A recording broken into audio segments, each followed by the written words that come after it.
Okay, so welcome, Jim Estill. We have as our guest speaker today on our Leadership Life Lounge. So thank you so much for joining us, Jim.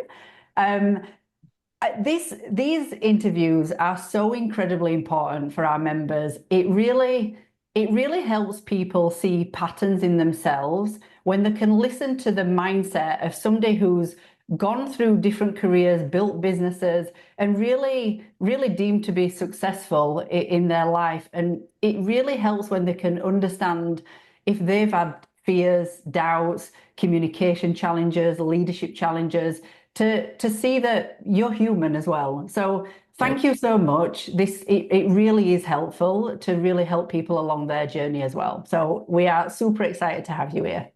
Well, thanks for having me. Looking forward to it. So I'll start, Jim, by reading your bio. And I'm sure we've looked at a lot of your stuff, and this bio could have been 3 pages.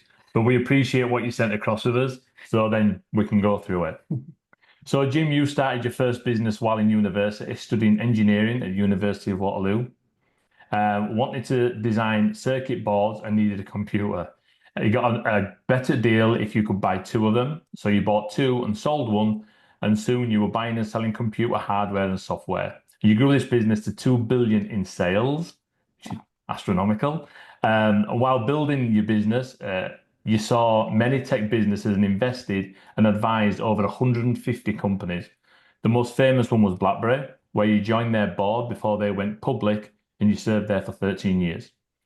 You sold your business and retired, but found retirement did not suit you. And you sat on the board of Danby Appliances. The CEO resigned, so he said he could go in and run it for a while. When the ownership group got asked yourself to sell the business, you asked how much, and then you bought it. And you are now the owner of Danby Appliances. That's right. It's an incredible bio. So I want to start with the first question that we always ask our guest speakers. So if you can walk us through your career path from the beginning and really explain, was it what you envisioned when you started off, or did it evolve in unexpected ways along the path? So everything pivoted through my whole path. So I wanted to design circuit boards, but I bought the computer. My business I grew to 2 billion was a computer buy, sell computer products that I didn't even make. Now that circuit board design company, that continued on and was in business for 30 years, and we sold it to Heiko, but it never became a huge business. It's a business with like 150 employees. It was good. It's profitable. My partner there, I had huge respect for because he did a great job of growing that business. I split it into a separate company because I needed the space, actually. I didn't have enough space in the office. Thought, oh, let's split the engineers into a separate division. And then a lot of the other things I did because I had success I had success in the technology business. So I thought, oh, what's the next big wave? Back in 1990, I thought, oh, it must be environment. So I started a company called Simply Clean that makes environment-friendly detergent products. I did that on the side while I'm still running my distribution company. And we eventually grew that, and we sold that to Pure Source, which sold to Now Foods. And now I'm chairman of Now Foods, which is a billion-dollar natural products company. So a lot of tributaries along the way. I investing in 150 companies and seeing many of them, like BlackBerry, grow. At the time I joined the BlackBerry board, I was bigger than BlackBerry, and yet in the end, they were. If you sat next to someone on a plane, you said, "Oh, you're on the board of BlackBerry." They thought, "Well, that's a big deal." If you say, "Oh, you own this company, it does 1 billion in sales," they, "Oh, I've never heard of it." But Wow. so it's not a linear path. It's and I guess on life path, I thought that I should start a business, build it to a size, sell it, and retire. Mm-hmm. And I did that. And then I learned I don't really like being retired. And so that's why I unretired and bought Danby Appliances. And then from Danby, one part of Danby's business, we do a lot of air conditioners. So we're a seasonal business, part of it. And to balance that, I bought a company that makes snowplows, Arctic snowplow. And then one of the business I did business with in the computer business was Valcom Manufacturing. The owner, who was a friend of mine, died, and I ended up buying his business. So I ended up with these other manufacturing businesses. But the key now is I largely view myself as being in the owner seat, not the operator seat in these businesses. So I'm more doing podcasts and high level stuff. Nice. So, Doing the bits you enjoy. so I guess now, Jim, you look at yourself as the visionary. I look at myself as a visionary. The other Yeah. thing I call myself is a founder. So I was a founding member of the BlackBerry board. I was a founder of my computer distribution company, founder of co-founder of Connectech, the circuit board company, co-founder or founder of Simply Clean.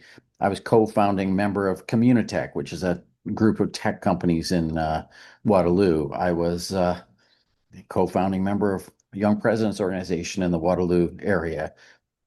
So I founded a furniture bank. As I grew, I also started to use my money to do good things in the community.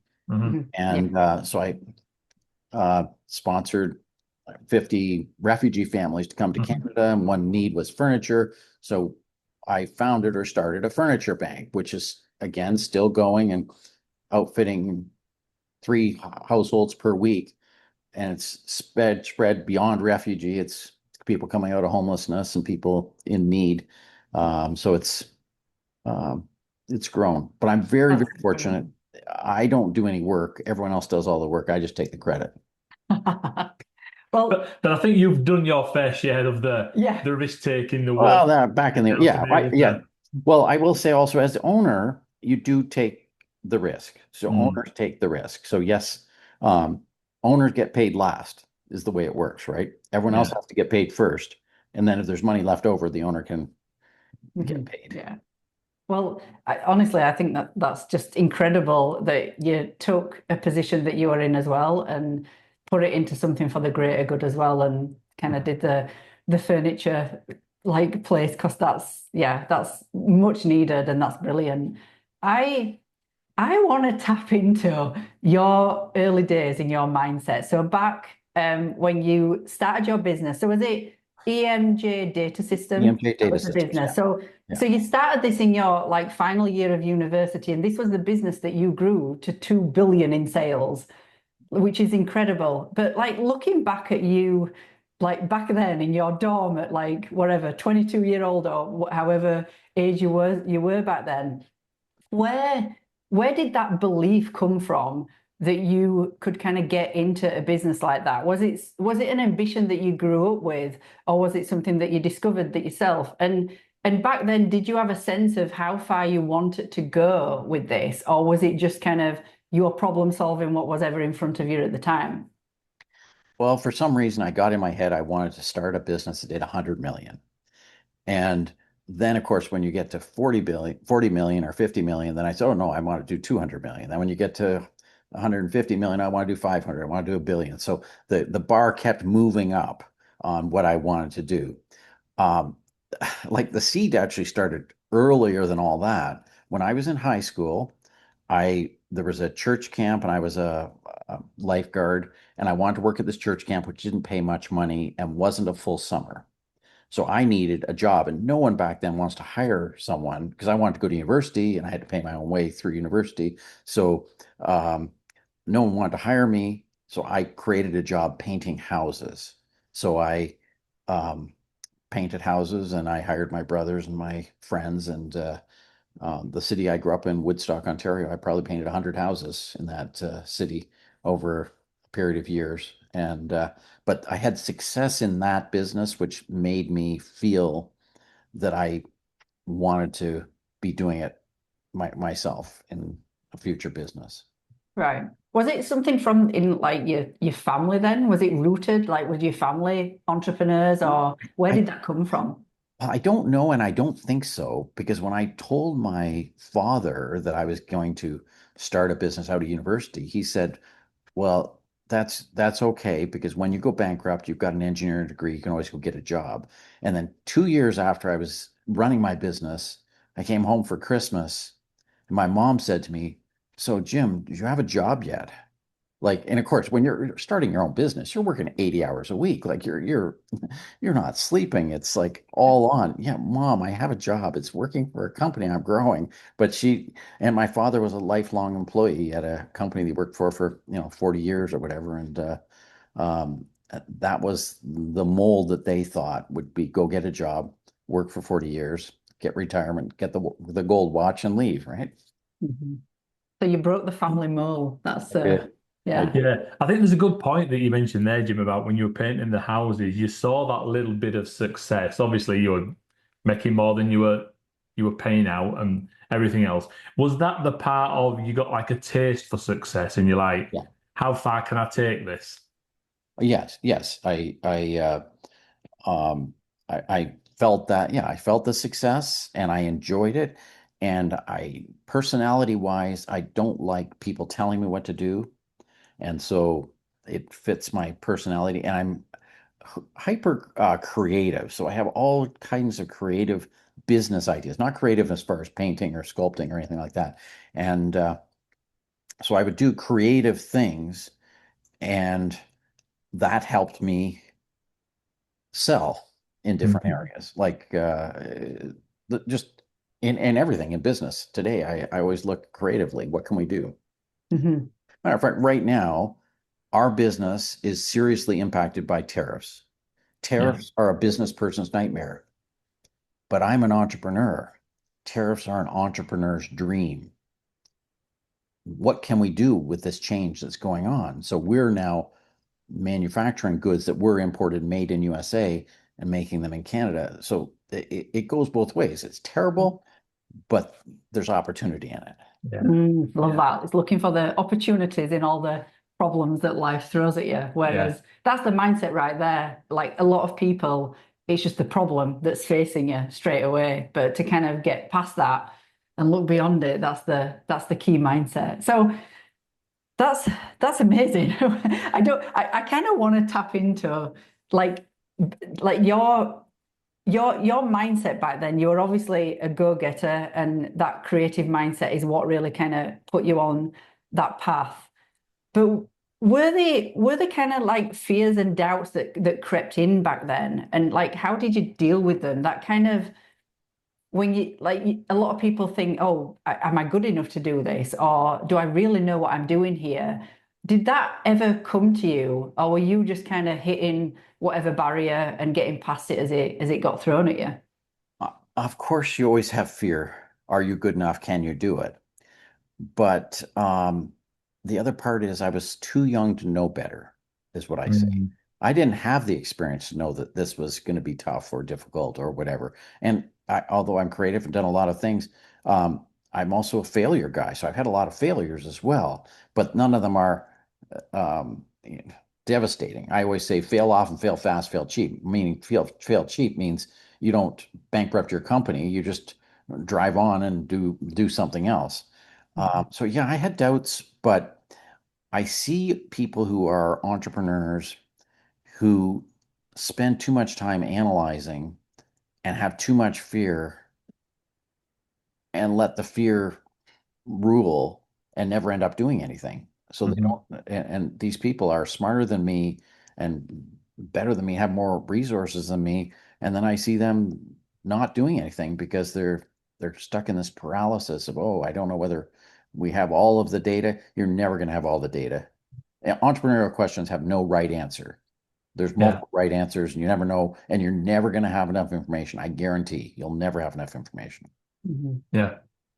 I love that whole part about failing because there is so many people out there that will just freeze them or just stop them in the tracks just for fear of failing. And there's so much to be learned from failing. Well, Things that go wrong, if, like you say, if it's not a huge financial hit, you pick yourself up, you dust yourself off. But there's a learning there as well, so you're more prepared going into the next venture. Yeah. and it's having a failure does not make you a failure. No. That's the other key. Yeah. And if you have, I actually have more respect for people who try than people who Mm. don't try. So to Yeah. say, oh, I never tried to do anything, therefore I never failed. No, Yeah. that's not it. It's like I tried a lot of things, and in the end, I think people actually have some respect in the back of their mind to say, wow, he tried that and it didn't Yeah. work. It didn't work, Yeah. at least, but he tried it. The other thing that people do, people forget your failures. Yes. People remember your wins, and Yeah. people think you're a genius for your wins. Your losses, as long as there's not an ethics issue. I'm not saying if there's an ethics issue, but if the failures people forget. Like I said, I invested in over 150 companies. BlackBerry was one of them. So I mentioned BlackBerry. You think, oh, Jim's a genius. He did BlackBerry. I did 149 other companies. Like, and of those, I had 25 exits, but I had 120 or 100, more than 100 of them went bankrupt, like go to zero. Like I can't even name all of the names, but I can name some names that you're gonna say, oh, gee, that's pretty cool. He invested in this one and was, one of the seed investors in, MyoVision or ClearPath Robotics or Well.ca or any of, the successful ones people remember, the unsuccessful ones people forget. Yeah, 100%. And I think even like me seeing 150 straight away, you do get that mindset and think, wow, you just assume all of that was a success. But like we've had failures. We're in real estate and we've had like some losses, but somebody said something to me once. I was like, I love that way of looking at it. They said, any losses that you have were just the tuition fee for the Right. learning. And I was like, yeah, that's Well, all. and Some are that's bigger than also others. Well, and that's also what I tell the salespeople. It's great. You made 10 sales calls, you didn't make any sales. Well, you're only going to make one in 11. So that means you have to make your 11th sales call. You've done 10 of them already. So Yeah. your 11th. And what happens with salespeople is they don't give themselves full credit for the one sale they make after getting the door Yes. slammed on them 10 times. Yeah. But it is the 10 times the tuition, the learnings, the how you approach things differently and stuff like that. Yeah. I think that's a great point, Jim, because there's so many people that do look at the failings and it can really mask the wins. And it can be a small win, but if you can put as much onus on the win as you can, the handful of failings, then I think you can appreciate the direction that you're going in. Yeah. I think Edison said it with a light bulb, didn't he? It was 1,400th try at making the light bulb and he made it. Imagine if he'd have quit That's 1,399 right. ago. Yeah. Could have all been That's sat in the dark. Dark, yeah. Well, that's exactly right. And when you mention the name, everyone says, "Oh yeah, what a genius!" Right? But that's because he had one thing that worked that everyone remembers, or actually he had more than one, but he had a few things that worked, but he had thousands more that didn't work. Yeah. And, Yeah. Yeah, exactly. Yeah. Yeah. Sorry, I've got one question here, Jim, just to switch gears a little bit. Obviously, you've sat in boardrooms with many, many times and seen many, many presentations and many, many pitches. Is there something about a business, whether it be the pitch or is it the person that gets you interested, that gets you want to back them? Not just necessarily the business model, but the person that's bringing the business model. oh, well, that's the problem. If you're investing in a business, you have to evaluate, is the business a good business? And the further afield from what you do, the less you're able to evaluate that. Because I can tell you can make money on doing something that you have no knowledge about and not tell you the 10 bad things about the business, and you don't know enough. So you have to believe my projections and stuff. But you take the business plan and make sure that it looks sound, try to pick it apart and play devil's advocate, make sure you've got the right assumptions, and then you overlay that with the person. And the difficult thing with entrepreneurs is you are often looking at an entrepreneur that has 8 employees and say, well, they're successful. The question is, can they be successful when they have 80 employees? Can they be successful when they have 500 employees? And how scalable are they beyond that? And are they willing to listen and at the same time willing to push back and think for themselves? So it's a delicate balance. You don't actually want to invest in someone who does everything you say. No, you want them to Yeah. think for themselves, but you don't want anybody, you don't want someone who knows everything, doesn't listen to anything either, right? It's a delicate balance. And of course, one screen is the ethics screen. Are they a good person? That's tough. That's very tough to judge. It's very tough to judge also based on state of wealth. There's Yes. 2 times that partnerships break down. One is when a business makes no money. Everyone thinks, oh, I deserve what little is left. Or the second is when business makes a lot of money. Oh, I'm entitled to most of it. I did more of the work. And Yeah. Mhm. What are you like when you're hiring for like senior leaders? What is it that the key trait that you're looking for then? Like, is that something that you've kind of, I'm assuming that you've been a part of? Like, what is the key skill that is required to kind of get to that higher level So, and manage the business? so the key is cultural fit. If people fit the culture, skills can be trained, Mhm. but you do need a certain level of innate intelligence and drive and motivation and stuff like that. Um, and in some roles, you need specific skills. You can't really be an accountant if you're not an accountant. But um, uh, and your question is a very subtle one. I'd love to hire only A players, but it's almost impossible to hire only A players. Our job is to hire average people and make them above average by Mm. having better than average systems and process. Mm.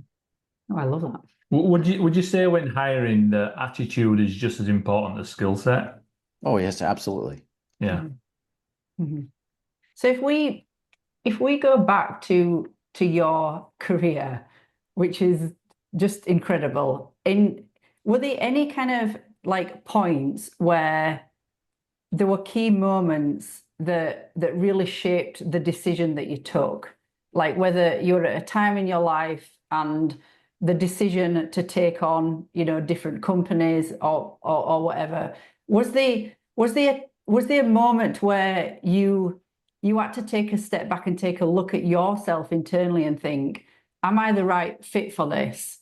And like, I'm trying to get to like any fears and doubts, I think, Jim. That's the real key piece that I'm trying to get to. And I'm trying to like, you've had so many like big jumps and then taking, investing in 150 different companies and different big decisions. Were there any points at that time where you was just like, okay, is this the right move? And what was the decision point that helped you get past that or helped you make that decision? So I have an entrepreneurial personality, which means I take risks. But at the same time, I need to evaluate the risks and what's the downside as well as what's the upside. And the other thing I've learned is if I make a decision to do it and I've done it, I can't change what is. I have to, I drove through the garage door. Well, then we have to fix the garage door. It's not like, oh, I was so stupid I drove through the garage door. Like, oh no, yes, I learned next time maybe you look before you drive through the garage, but you as far as doubts and fear, of course I live in constant doubts and fears. And my experience is if I knock down one challenge, there will be another challenge. So there never will be a lack of challenges in all businesses. Now, in scaling and growing a business, the biggest thing I've learned is not what more I need to do, but what more I need to give up. So if you Mhm. grow a business from, I don't know, anything, 10 million to 50 million or 50 to 100 or 200 million, the leader's job is to actually give up certain things and let the company take these things, not to take and do more because that in itself is not scalable. I'm one person, I only can do so much. And of course, the ideal then is to find people who are better, more capable at doing certain parts of the task, and your job becomes more of an orchestrator. But giving things up is very difficult for people because the reason I do things the way I do things is because I feel I'm doing them right. And if I hire someone to do it, I'm not sure they're going to do it exactly my way. And is it good enough? Can they do as good a job? Now I've learned over time, yes, usually they do the job better than me, so it's all good. But there's always angst in the short term because ooh, I'm cringe on that. I wouldn't have said it that way or done it that way, or it doesn't seem very efficient. How come we took 4 hours? That's a 10-minute job. So, Go on. yeah, no. So just when you were mentioning something there about your time and what you can do, you wrote the book called Time Leadership. Oh, And yeah. I know that you're very passionate about time and what you do with it. We can get more money, we can't get more time in life. But what do you think now at where you are now, Jim? What is the most important thing about time for you now, or for any of us members, any people that are in different For stages of me, their career? I need to learn more about this. Yeah. What's your like advice on what to do with time? Well, everyone has the same amount of time. That's one thing. I've learned that time management is not about as much about time management as energy management. And you know that because sometimes you will do a project, you'll spend an hour and you'll get a ton done. Other times I will, hang up from here and I'll spend 3 hours on my computer and not be any further ahead. So it's about energy management. It's not only about time management. And the other part of it is it's about priority management because I may spend the 3 hours after I get off this call cleaning up my email. That's not priority. Or do I get the next call with home hardware that puts us in, I have no idea how many stores they have, 200 stores or 500 stores across Canada. So it's managing priorities. But that then comes back to your entrepreneurial question. What is the best use of your time? Is it best for me to do a sales thing, or is it best to do a product thing, or an engineering thing, or a quality thing, or a process thing? And those are answers to which there is no right answer. I need to do all of them, right? Yeah. Yeah, that's good. Yeah. 'Cause it is such a thing that I think a lot of people are talking about time at the moment. Maybe because, I don't know, maybe we get to a certain age and we realize that it's not got as long of it, but it is such a big topic. People are trying to get this whole, how can I best use my time and how can I condense time and, structure my working day to be as productive as possible. I think it's because of the attention, why that's such a big topic right now. The fight for attention, because we've all got these phones stuck to our face as well that have taken so much of our brain power, our mental space away, and that's grabbing our attention, that we're actually fitting a lot less into what we've got left. And I think that's kind of So an much issue distraction. in today's world. Yeah. So I'm going to read that book. Great. Awesome. I'm intrigued.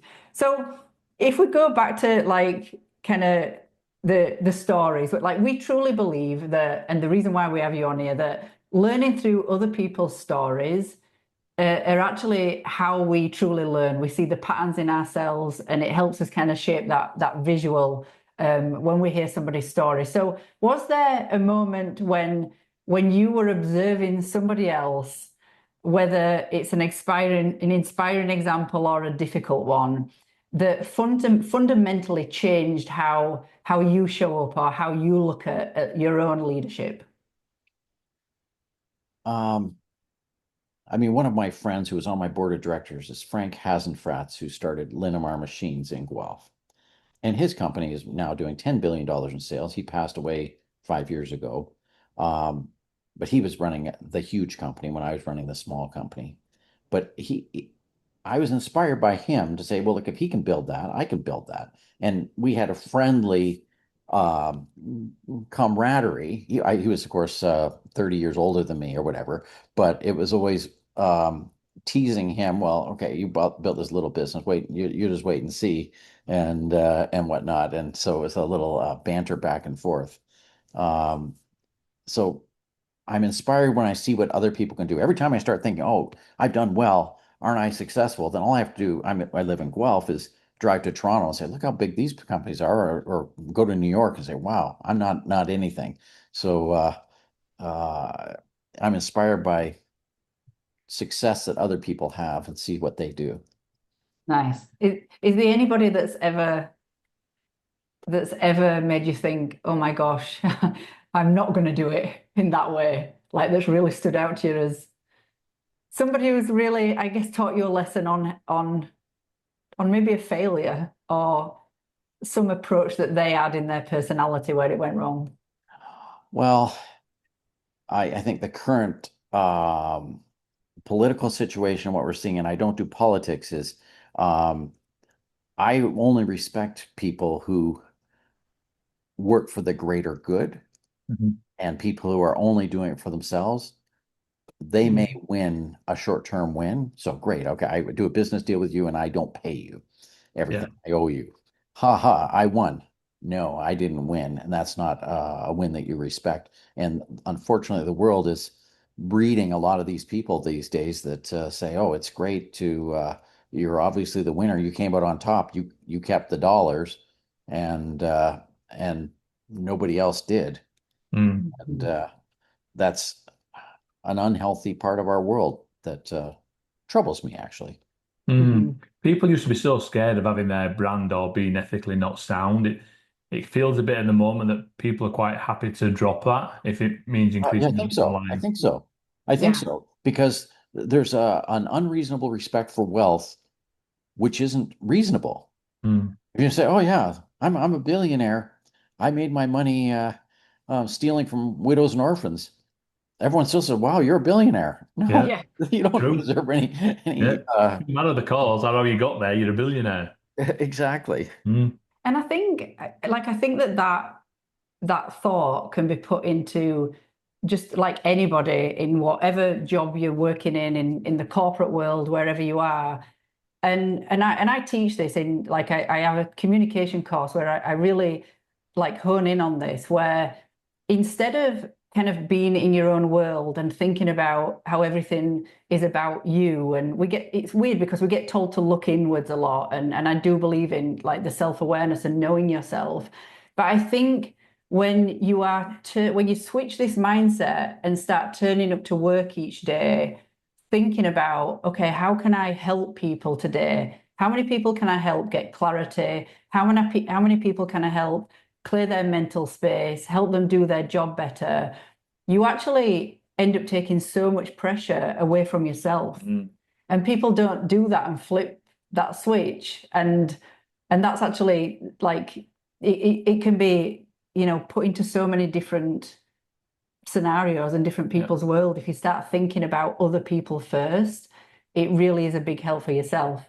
And on that note, what what are your thoughts and experiences of how communication has helped you along your journey? Whether it's something that you've actually recognized in how you communicate, have you had to improve your communication? Is it something that you became aware of, or something that you actually see in people in your company that you would look at them in a different way on whether they're a good communicator or bad communicator? Like what would that look like for you? Well, people who are successful tend to have high EQ. So in my company, if you have EQ trumps IQ, in most cases, you just need to have that ability to deal with people, which Mhm. involves communication, which has evolved over the years and needs to constantly change. And everyone can learn to listen better, and everyone can learn to listen to individuals the way individuals want to be listened to and Mhm. communicate with them with the way they want to be communicated to. So I've actually studied a lot of this because I'm a marketing guy and I love marketing. And because I love marketing is communication with the masses. Difference between sales and marketing. Sales is one-on-one. Marketing is selling to the masses. And marketing is going through a huge shift again with different medias and different things happening. But Different attention span. it's sure Getting it's shorter. totally an attention span. I mean, I used to pick up my cell phone when it rang. Now I don't pick up my cell phone. I don't recognize your name, then forget it, right? I even used to read your emails, and now it's like my spam filter filters a lot of stuff, right? It's tough to get through to people, and furthermore, there's 50 calls, or there's too much volume, right? It's like Yeah. driving down the expressway with 100 billboards means you may as well have no billboards. There's too much. How do you get people's to look at it? Mm.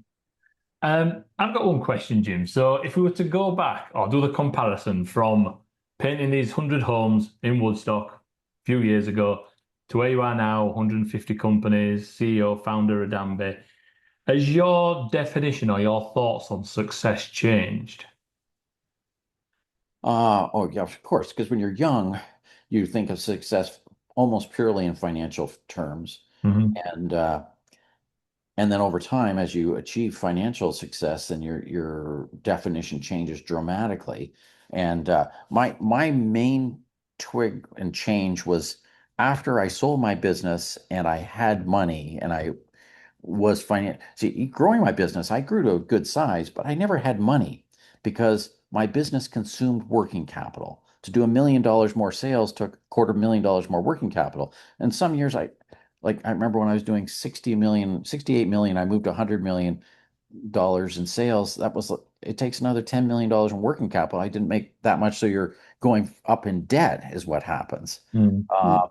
So I followed the path I had, and everyone needs a certain amount of money for security and for lifestyle. You need a certain amount. Beyond that, it doesn't do any good. So I'm eccentric and I give away all my money above my working capital. Now that I have operating business, I need to preserve working capital, especially in these relatively dire economic times with what's going on in the world and tariffs and stuff like that. But and I know that's not the way all wealthy people think. Many wealthy people think I'm a billionaire and I need to make another billion, but there's no difference. It makes no difference to anyone's lifestyle or security to have another zero in their bank account. I love that. I'm sure a lot of people will like to hear that. Yeah. So can you like what my man's just gone now, but I did have one random question and I'm just going to kind of like change the conversation now. But what is your thoughts on work-life balance? And it's something that while we're kind of talking about this and everything that you've done and the amount of things that you've done, and I can only imagine like how much was going on, but I love the fact that, you know, your thoughts on time. But what are your thoughts? Is work-life balance even real, Jim? I'm an entrepreneur. The answer is no, that in reality, most successful people are unbalanced. And why do you want to or need to be balanced? Now, that said, it's what I choose, and I recognize that I choose it. And even in my book, I talk about one trick I use is the power of while. What can I do while I'm doing something else? So Oh, what can I that's good. I've not heard so I that. can I have business meetings. I go for walking business meetings. Not today because I got my knee replaced, so I can hardly walk. But the but going for like I can get my walk in, get a little bit of exercise, get some fresh air, and I can meet with someone at the same time. What can I do while I'm doing something else? So people talk about this work-life balance. Usually when that's approached, people are saying, I don't want to work. I want to spend more time at home. I want to spend more time on leisure. I want to spend more time. Many of those people don't like work or don't want to work. I'm inspired by work. As I told you, I retired and financially I could have stayed retired. Financially, I could have sat at home and but that was not inspiring for me at all. So I don't believe in balance. Um, the only balance I do believe in is health. So I believe health trumps wealth, and I need my health to be able to do what I do. And health brings energy, and there's all the reasons why health is an important balance. And when I say people are out of balance, it's because there is something that they're ignoring. You can't ignore your relationship or you're going to end up divorced. You can't ignore your health or you're going to end up 150 pounds overweight and have a heart attack. So that happens too. Yeah, it's so I love the whole health thing as well. It's I think a Yeah, lot of we people try. do they can sacrifice thing. We always turn around and say, while we're building business, let's one thing we don't want to sacrifice is health. We can sacrifice meals, nights out, vacations, but the health part is always it's so important because once you start losing that, then everything falls into context. And you can't think clear. You Mm. when you're healthy and you're getting the exercise, that's what clears your mind and helps you to think creatively. So Mm. it goes hand in hand. So one final question, Jim, is what's next for Jim? Anything that's coming up, anything that's exciting you? What company are you? Anything you Run see next? out there that have, got your attention? And then what's your kind of parting recommendation for us members and just for everybody to take in? So I am going to continue to grow my manufacturing businesses in Canada. That's one of the things I'm continuing to do. And I am going to continue my path of being more in the owner's box and less in the operator box, which is healthy for me, which means I get to do more visionary and less of the actual operating. And a parting thought for your viewers is the secret to happiness. And the secret to happiness is gratitude, being Mm. grateful for what you have, not ungrateful for what you've lost, and not ungrateful for what other people have. And I have friends who are dealing in incredibly difficult circumstance that go out in the woods and take a picture of a beautiful wildflower. There's still things that are beautiful. There are so many things we can be grateful for. Yeah. We can be grateful for where we live and the relative safety that we live in. We can complain about the world, but the fact is, so many people have it much worse off. So, and gratitude actually helps us, because if I'm sitting here, I'm going to spend my whole day thinking, ain't it awful? I've got tariffs and economy's weak and I'm not selling as much and blah, blah, blah. I can get down. But on the other hand, no, I can be grateful. I'm going to eat. I'm going to live inside. I've got running water, heat, or cool. You have the light bulb. We have the light We have the bulb. light Turn bulb. the conversation all the way. Exactly. So be grateful. That's Yeah. That's a great way to end. Yeah, that's a mic drop moment. So thank you. Honestly, Jim, this has been brilliant. And it's really, I don't think we've ever had a guest like you on. It's really interesting to tap into your mind from somebody who did such incredible things from such an early age. And like when you read a bio like that, you just wonder how did somebody fit all this in life? And yeah, you've enlightened us into how you think, and that was just brilliant. So thank you. Yeah, thank you. Well, thanks again, Jim, for sharing the whole, even like what you've helped with the community. I know you're a huge Guelph kind of supporter, and what you're doing in the community and how you've helped the community.